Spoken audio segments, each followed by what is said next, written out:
हाबाब माइसि गोजांनाया बारा खालायदोनो ना बबावबाफोरसो बरफफोर गोलैबायदों नामा फालाय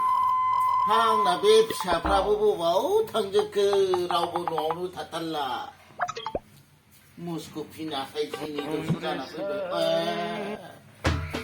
फाग्लायालाय मा गोजां बोथोरावलाय बबेनि मोनलोंनानै बबेनि बाज्ल' फैनायखो बेलाय जाला बे गथ'खौ आङो बुंबाबो खोमाखौनो थिथारला बे गथ'आ र' नोंखौ बेखा फैनाय सम ओइ आफा नों सोरखौ मा बुंदोब्रा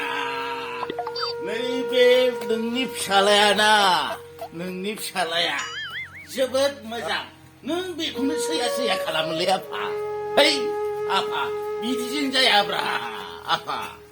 नों मानि थाखाय एसे सिन्थाफालाय